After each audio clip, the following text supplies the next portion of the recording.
you can do that. People can do that, man. They can make Yeah. connections, and you just got to have a little bit of trust, and you got to live with some honesty. And if you do that, the next one's going to be even better, and the one after that's going to be even better. You know what I mean? Like, I can tell you people shit talking breeder loans, and I think they're just an awesome opportunity. Depends on if you grab some random dude or you do your thing. I think the thing about breeder loans is it could go really good, it could go really bad, but don't bitch when it goes bad. Like, don't fucking make a goddamn scene like, oh, this is what happened. Dude, that's the fucking dice you roll when you do a breeder loan. And I feel like you just got to really have a relationship with somebody who you could really feel like you trust. And that's hard to do, bro. Like, I mean, at the end of the day, like I said, a lot of these fucking relationships you find online could be phony, like until you like trust them, and then you could find out what real person they really are, you know. But some of it's good, some of it's bad. But when it's bad, just keep moving. Like, don't. It is what it is. You know what I mean? Well, look, I just literally talked about this with somebody. I've done eight different people, multiple breeder loans, and I only got dicked on one of them. And dude, I, like you said, charge it to the game, bro. I didn't even care. Right. Like, hey, you want to live your life like that? You want to get fucked up, whatever, and go off, you know, go off the wagon or whatever. It comes back around. That all that fucking, you know, conniving shit. I believe in karma, bro. Big time. You know why? Because I've done some fucked up shit in my life, and I feel like it's all. I don't know if it's all come back. Knock on wood. But I feel like I've had to pay some fucking dues for the shit that I've done in my life. So that being said, this industry really taught me, because like you, people's taking care of me. Like Miguel took care of me. Other people have just put me on with shit, and I'm like, wow, really? But then that's when I was like, dude, I need to be cooler to people too. Like, I want to. And then when I found somebody who looked up to me, I was like, I'm gonna fucking hook this person up now. And like that's that's a cycle, bro. And I'm like, you know, I like, honestly, it gets my hair standing up, because like that's that feeling that you get and you share it to somebody else. I feel like that's the true gift, because you're like, you know, like it passed that shit forward. You know what I mean? It just makes you feel good as a person. It makes you feel good that like you're not just being a selfish fuck. You know, things are going in motion with everybody else in your life, you know? Absolutely, dude. It's pretty hard to come up in this game unless you're a trust fund baby, unless you're willing to take some chances. You know what I'm saying? Right. You know, like I said, bro, I started with $1,000 of my own money. And the deal was I paid it back, you know, like I put that money back. And then this, you know, 150 adult snakes was built off that in 5 years. And I did make some mistakes in the beginning, though. I didn't hold back enough of animals because, you know, you don't know better. Right, exactly. How are you going to know better? Right. You don't know better, right? Yeah, they had no idea. So, but now I hold back. I hold back a quarter of every clutch. So if there's 10 eggs, I'll hold back 3 babies. You know what I'm saying? Right. Regardless, unless it's something I don't want to work with. And there's been a few times, like I produced some gray bandits or Arizona Mountain Kings. Like those are actually killer animals and stuff, but it doesn't fit my room all that well. So, you know, I just sold the projects and the babies, but you know, hog nose and stuff, I try to hold back a ton. I know you hate the hog nose. That's how we met. No. Oh, we'll talk. We're gonna talk about that. And I'm gonna come clean about some stuff about the hog nose, which you're gonna be the guy I talk to about this. I won't talk to anybody else, but you're definitely okay. Cool.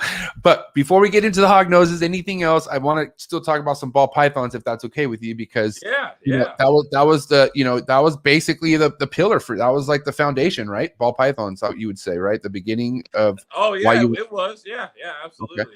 Now, let me ask you this. You went from breeding ball pythons into a tank, and then at what point did you involve and like say, all right, I'm going to get into what next species, or if we could talk about that next step that you had after ball pythons? Well, I had a pair of cow kings, and I had like 15 ball pythons. Basically, Craigslist was fresh. Right. Oh, yeah. I was a kid, and dude, there was always free ball python or rehoming, and it was, you know, $30, and I would just go buy it. And I never got like a rescue situation. Like back then, it seemed like before Craigslist got flooded, like people that used it were like really trying to like rehome their nice snakes, you know. So I would just kind of collect them up and whatever. But I left for college, and I was like, man, I can't leave school. I can't leave for school without a snake, and you couldn't have a snake, you know. And that's before I even knew you could keep a snake in a tub. You know what I'm saying? So I got a Doom Rose boa, a beautiful one. and I snuck that bad boy with me to school, and I had it with me the whole time. So I couldn't just not have it. You know what I'm saying? Like I had to have it. Right. And yeah, that's my buddy Miguel. He's cool as hell. He lives. Yeah, He lives that's probably the hardest. That's one of the hardest viewers I've ever had watching from an airplane. That is super sick, bro. That is cool, huh? Yeah. I ain't never. You the first, Miguel. Attaboy. That's what I like to see, man. I like, I get excited when I see people tap in from different countries. But this shit right here, he's up in the air. Like this fool's high as hell right now. He's 30,000. 30,000. He's the highest viewer I've ever had on Trap Talk. Good shit, Miguel. That's what I'm talking about, bro. I appreciate you going to the record books. Hey, I'm gonna throw you a shirt. Snakes. Reach out to me, dog. I got a shirt for you just because you're that high. Anyways, it's because you're that high. but anyway, so I went to school of the Doom, and then I came back, and like I said, bro, I had some black pine snakes and some different kind of cool stuff, and then Karen got me on the hognose deal. I saw the hognose thing from a mile away. Bro, my first hognose clutch, I sold them for $30 a piece. How many eggs typically in a hognose clutch? Oh, man. I mean, it's funny. This year, like the average is 8, but I've had females. I had a female go 24, and a month later, 22. Wow. And I sold all the babies. A month later? She was old, so she's long past, but that was a fuck up because I feel like that's a genetic thing. So those females that I should have held those females back, you know what I mean? Like I don't feel like it's a genetic thing. I know it's a genetic thing. It's a trait passed on, the double clutching, and those were huge clutches, let alone double clutches. So that was a big blowing opportunity. Okay. So now let's kind of talk about like what was making you confident enough to work with the species you've never worked with, but like you did it anyways. Like what were you really looking at? Were you like, look, I know this snake could produce this many eggs and I could sell them for this price? Or was this something more like, I'm going to fucking just see what I do with it and then go from there? I bought some hognose back. So bro, me and my buddy used to travel to reptile shows in high school, and I had a Ford Explorer when I was 16. And we would drive like 4 hours, 5 hours and park in a Walmart parking lot and sleep in the Ford Explorer and be first in line, bro. Like, it's kind of wild. But we got some hognose one time, and I couldn't get him eating.